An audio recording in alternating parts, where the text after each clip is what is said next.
10월 10일 날 지금 관심들이 계속해서 높아지고 있는데 결정적인 효과를 하고 있는 것이 AS, Actually Smart Summon이라고 하는 주차장에서 제가 호출하면은 저에게로 오는 것, Come to Me 또는 Back to Target. 신형차들에게만 작동했었는데 AI3에서도 작동하면서 지금 전체 북미 지역에서 판매됐던 모든 차량에서 소프트웨어 업데이트를 통해서 시연되고 있는데 이런 부분은 두 가지 효과가 있다고 볼 수가 있습니다. 10월 11일 모멘텀으로 해서는 주가가 저의 개인적인 평가는 상승할 수 있는 모멘텀이 분명하게 존재하고 있다고 보고 있습니다. 테슬라를 제외한 전 세계 자동차 업체가 이렇게 AI에게 많은 투자를 하고 있고 유일하게 캐시플로우로 현금으로 이렇게 AI에게 과감한 거대한 투자를 만들면서 넥스트 점프업을 하고 준비하고 있다는 부분에서 대단히 긍정적으로 이후에 2025년과 2026년을 그려볼 수 있다는 부분에서 테슬라의 AI 투자가 이렇게 인프라스트럭처에서는 거의 완성 단계에 와 있다.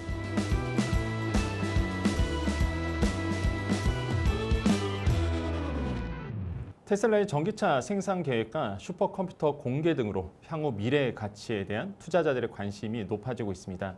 앞으로의 상황과 지켜봐야 할 모멘텀 챙겨보겠습니다. 미디어스피어 강정수 박사님과 함께합니다. 안녕하세요. 안녕하세요. 지난 시간에 그 테슬라 신차 이야기 해주셨잖아요. 근데 또 테슬라가 또 공교롭게도 신차에 대한 얘기를 했습니다. 모델 Y의 6인승에 대한 출시가 된다 얘기도 지금 흘러나오고 있고 무엇보다 이제 주니퍼 모델은 또 내년 1분기에 나온다는 얘기도 있고요. 그래서 이 부분에 대해서 어떻게 평가를 하고 있고 어떤 영향을 줄지에 대해서 좀 말씀 부탁드리겠습니다. 네, 많은 테슬라에 대한 비판하시는 분들의 핵심이 사실은 모델 S와 모델 X는 그렇게 많이 팔리는 차가 아니니까 제외한다면 사실 모델 Y와 모델 3로 너무 오래 끌고 왔다. 물론 이제 기록적으로 본다라면 이렇게 두 개의 모델만으로도 180만 대를 작년에 2023년 팔았다는 것만으로도 대단히 큰 성과라고 볼 수 있고 올해는 2023년보다 매출량이 더 많지 않을 수도 있고 비슷하거나 조금 모자랄 수 있다고 보고 있습니다. 왜냐하면 2024년 전체적으로 볼 때 세계 전기차 시장이 좀 정체에 빠져 있기 때문에 그 상황을 유지할 거라고 보고 있습니다만 그래도 지금 현재 중국에서는 판매가 호조되고 있기 때문에 작년 수준까지는 가지 않을까라고 전망을 하고 있어요. 근데 지금 많은 분들이 이제 신차에 대한 관심도가 높아지고 있는데 주니퍼는 이제 많은 벌써 디자인들이 곳곳에서 테스트하고 있는 것이 노출되면서 많은 사람들의 호평을 지금 받고 있습니다.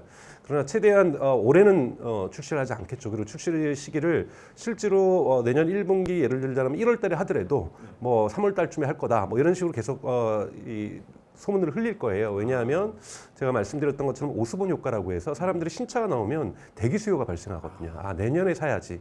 올해 차를 사지 않으려고 하는 경향성들이 높아지기 때문에 지금 테슬라 같은 경우에는 모델 3 같은 경우에도 그렇고 모델 Y에도 그렇고 유럽 같은 경우에나 중국 같은 경우에 예를 들면 10시트를 뒷좌석에 뺀다든지 또 모니터를 또 뒷좌석에 뺀다든지 해서 한 $5,000를 가격을 할인하는 그래서 어떻게든지 지금 밀어내려고 하는 모델 Y도 마찬가지고 이러한 전략들을 올해 마케팅 전략으로 쓸 것 같고요. 그리고 내년에는 신차가 나오고요.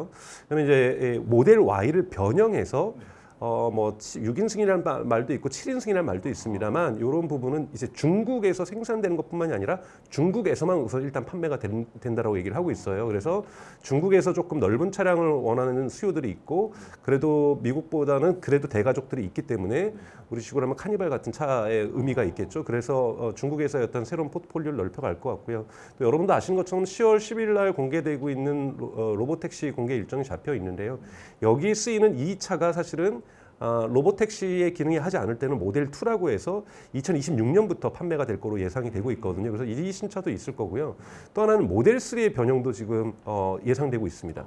모델 3도 변형을 해서 조금 더 저가형으로 만들어낼 거라고 예상되고 있고 이건 일론 머스크가 올해 2024년 1분기 실적 발표 때 또 얘기를 했던 거기 때문에 다양한 신차 모델들이 지금 만들어지고 있고 2025년에는 조금 더 포트폴리오가 풍부해지고 풍성해지는 여기 세마이 트럭까지도 함께 2025년부터 판매가 시작될 거로 예상되고 있는데요. 하반기에는.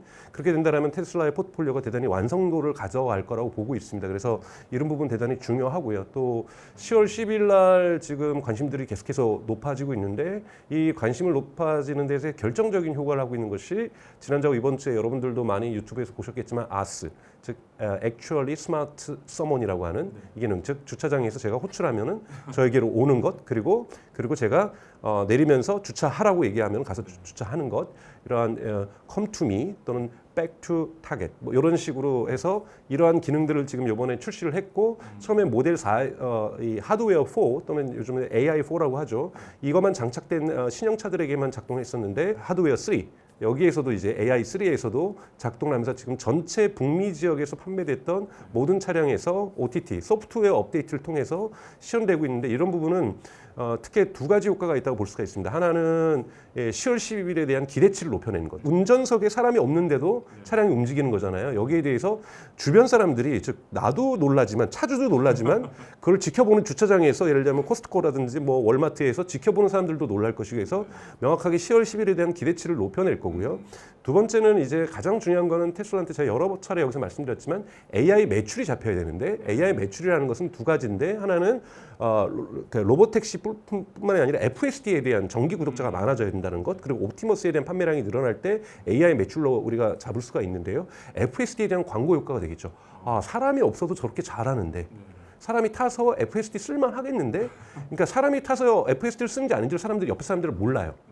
모르죠. 저 사람이 FSD를 쓰는지 직접 운전하는지 자세히 보지 않으면 모르는데 운전석에 사람이 비어 있다라는 것. 특히 우리나라 같은 경우에는 테슬라 차량도 썬텐을 많이 해서 사실 운전석에 사람이 있는지 없는지 잘 모르지만 미국 같은 경우 여러분 유럽이나 미국은 그렇게 강하게 썬텐을 하지 않거든요. 그래서 운전석에 사람이 없다라는 것은 쉽게 주변 사람들이 인지할 수 있습니다.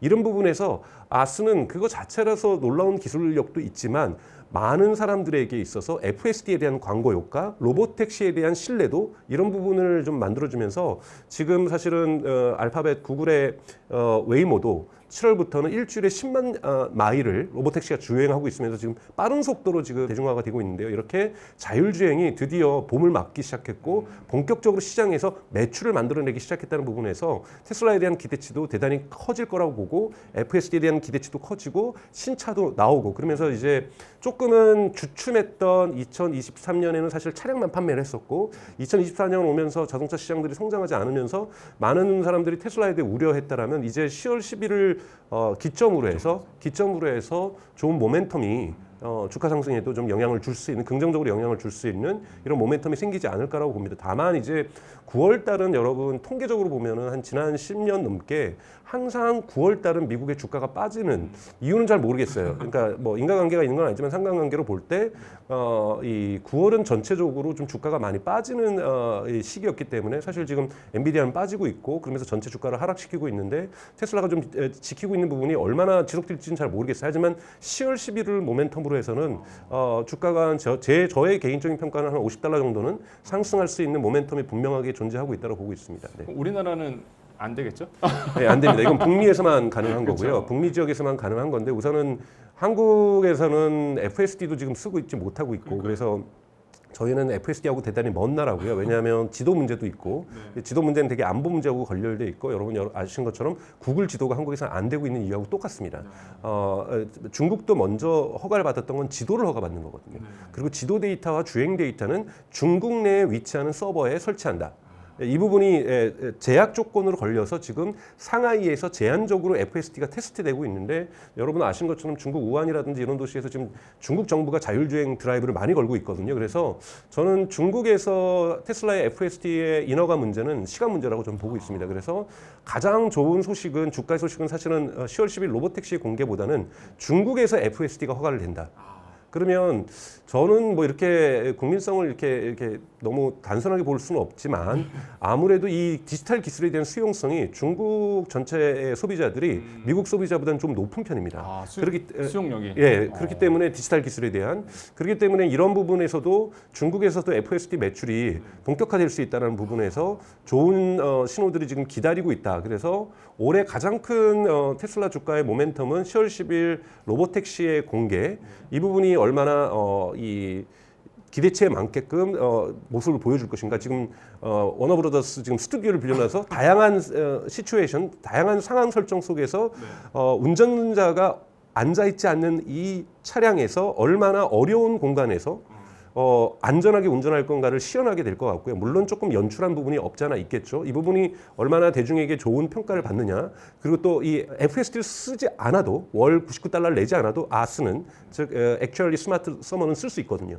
그럼 여기에서 사람들이 FSD로 전환점들을 얼마나 만들어서 3분기하고 4분기에 북미 지역에서 FSD 구독자들이 증가할 것인가 이것을 지켜봐야 된다는 거고 그리고 중국에서 FSD가 허가받는 것 이 부분이 되는 거고 그리고 2024년에는 본격적인 신차들이 말씀하셨던 모델들이 나오면서 테슬라에게 있어서 선택의 폭이 좀 다양해지는 것 지금 이런 것들이 만들어지지 않으면 중국의 공세뿐만이 아니라 이제 집도 그리고 크라이슬러도 이제 전기차를 내놓게 되고 또 볼보라든지 폴스터라든지 또는 중국의 많은 차량들 하고 한국의 또 현대와 기아 이런 전기차 자체의 경쟁이 되게 치열해지고 있기 때문에 사실 늦은 감이 없지 않아 있지만 이제 신차 모델로서도 충분히 상품의 선택의 매력들을 테슬라가 구가할 거라고 보고 있습니다. 그 아까 잠깐 말씀하셨는데 그 AI에 대해서 이제 말씀하셨잖아요. 그래서 지금 일론 머스크 같은 경우에는 텍사스에서 그 AI 훈련용 슈퍼컴퓨터 이 이슈가 지금 계속 나오고 있거든요. 그래서 공개했습니다. 그래서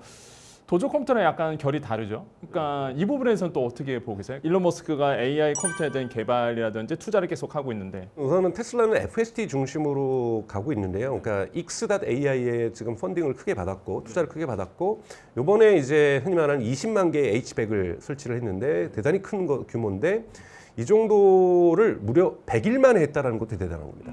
100일 만에 할 수 있었던 것은 도조 슈퍼컴퓨터를 여러분도 아시는 것처럼 작년 7월부터 계속 업데이트 확장하고 있고 올해 조금 어려운 점들이 있었지만 그 GPU를 못 구해서 이제 그 부분들이 풀려나가고 있으면서 올해 10월에 도조 슈퍼컴퓨터가 완성이 되거든요. 그러니까 사실은 10월 달에 이제 로보택시도 나오지만 도조 슈퍼컴퓨터가 완성이 되는 과정인데 이것 외에도 지금 X.AI에서 100일 만에 20만 개의 GPU를 연결했다는 것은 대단히 도조 슈퍼컴퓨터를 연결했던 러닝 이펙트, 그러니까 학습 효과가 있었기 때문에 저는 가능했다고 보고 있고요.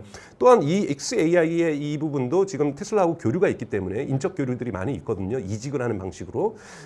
그렇기 때문에 이 부분에서의 노하우가 또 다시 이직의 형식으로 도조 슈퍼컴퓨터에 연결된다면 도조 슈퍼컴퓨터도 10월로 종결되는 것이 아니라 더 빠른 속도로 확산될 수 있다고 보고 있는 거고요. 그리고 이 부분이 또 하나 중요한 것은 상하이의 슈퍼컴퓨터 네트워크를 또 만들어야 되거든요. 왜냐하면 중국 정부랑 약속한 것은 FSD 훈련이라든지 이 데이터들이 중국에 남아야 되는 거거든요. 그래서 지금 상하이에도 슈퍼컴퓨터를 만들어낼 수 있는 이러한 거대한 클러스터를 지금 구축하고 있습니다. 그래서 상하이에서도 되게 빠른 속도로 FSD를 운영할 수 있는 테슬라의 이 훈련용 그리고 추론용 이 컴퓨터들이 설치가 될 수 있다는 가능성을 보여주고 있기 때문에 X.AI는 이러한 앞으로 AI가 얼마나 테슬라에게 중요하게 되고 이것을 받쳐줄 수 있는 인프라스트럭처가 빠른 속도로 확산될 수 있고 설치될 수 있는지를 보여줬다고 볼 수 있습니다. 여러분 거꾸로 테슬라를 제외한 어느 전 세계 자동차 업체가 이렇게 AI에게 많은 투자를 하고 있고 H100을 갖다 20만 개를 연결하고 30만 개를 연결하는 이러한 클러스터를 갖고 있는 기업은 지금 한 군데도 없습니다. 중국 같은 경우에도 비아디 같은 경우에는 화웨이라든지 바이두랑 협력을 하는 거거든요. 그러니까 자체 AI 학습할 수 있는 이런 클러스터를 만들고 있지 않거든요. 그런 면에서 저는 유일하게 대출을 받아서 빚을 져서 투자하고 있는 것이 아니라 자동차를 팔아서 된 에너지를 팔아서 난 잉여금으로 캐시플로우로 현금으로 이렇게 AI에게 과감한 거대한 투자를 만들면서 넥스트 점법을 하고 준비하고 있다는 부분에서 대단히 긍정적으로 이후에 2025년과 2026년을 그려볼 수 있다는 부분에서 테슬라의 AI 투자가 이렇게 인프라스트럭처에서는 거의 완성 단계에 와 있다. 그리고 이미 이 슈퍼컴퓨터 망이 구축되기 전에도 벌써 엔드 투 엔드 종단간 이 AI라고 할 수 있는 FSD 버전 11을 만들어냈다라면 앞으로 FSD의 버전이 개선되는 속도도 이 컴퓨터 망에 맞춰서 더욱더 가속화될 수 있다는 부분에서 훨씬 더 로보택시의 미래가 가까이 와 있고 FSD의 품질 향상이 가까이 와 있다고 평가할 수가 있습니다. AI 산업에 대한 새로운 소식 들어오면 또 소개해드리도록 하겠고요. 오늘 정말 너무나 많은 인사이트를 주셔서 진짜 보시는 시청자분들도 맞네 아마 그러셨을 것 같습니다. 오늘 말씀 너무나 감사드리고요. 우리 다음 시간에 또 뵙겠습니다. 네, 수고하셨습니다. 고맙습니다. 네.